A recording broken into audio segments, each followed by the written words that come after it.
মুরগির ভুনা করার জন্য প্রথমে কড়াইয়ে পেঁয়াজ দিয়ে দিয়েছি, পরিমাণ মতো তেল, তারপরে দিয়ে দিব মরিচ,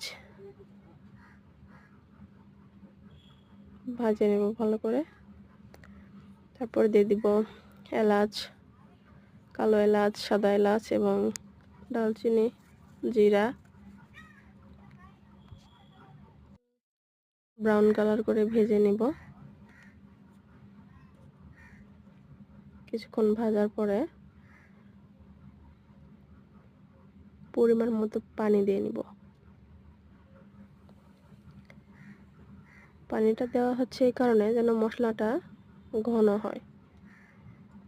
তারপর দিয়ে দিব আদা বাটা, রসুন বাটা এবং জিরা বাটা। নেড়ে নিচ্ছি, দেখুন। দিয়ে দিব হলুদের গুঁড়ো, দিয়ে দিলাম। এরপরে দিব মরিচের গুঁড়ো, পরিমাণ মতো আপনারা দিয়ে নেবেন স্বাদ অনুযায়ী। তো তারপরে দিয়ে দিব লবণ স্বাদ অনুযায়ী। কতটুকু মাংস তার উপর নির্ভর করবে লবণ কতটুকু দিবেন। তো তারপরে দিয়ে নিব ধনিয়া, জিরা এবং রাঁধুনির গুঁড়ো, একসঙ্গে গুঁড়ো করে নেওয়া ছিল। তো এরপর ভালো করে ম্যারিনেট করে নিব জিনিসগুলো। ভালো করে নেড়ে চেড়ে মশলাটা কষিয়ে নিব। কষিয়ে নেওয়ার পরে কিছু টমেটো কুচি দিয়ে দিব, যেন মশলার স্বাদটা আরও অন্যরকম হয়। তো বেশি নিইনি, অর্ধেক টমেটো কুচি নিয়েছি আমি। তো এই টমেটো কুচিটা আমি দিয়ে দিলাম। তারপরে মাংসটা দিয়ে দিচ্ছি।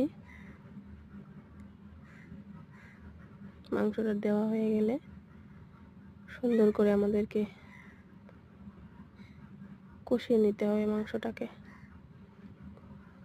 দেখুন মাংসটা কিভাবে কষাচ্ছি আমি। তো অনেকক্ষণ থেকে কষানো হচ্ছে।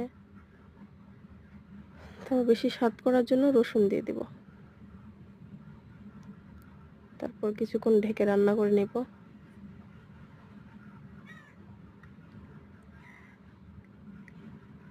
রান্না করা প্রায় হয়ে এসেছে, দেখে নিব। দেখুন অন্যরকম একটা কালার চলে এসেছে। তো আমি মাংসটাতে ঝোল রাখিনি, যেহেতু ভুনা করতেছি। তো দেখুন কীরকম হয়েছে, কমেন্ট করে সবাই জানাবেন এভাবে রান্না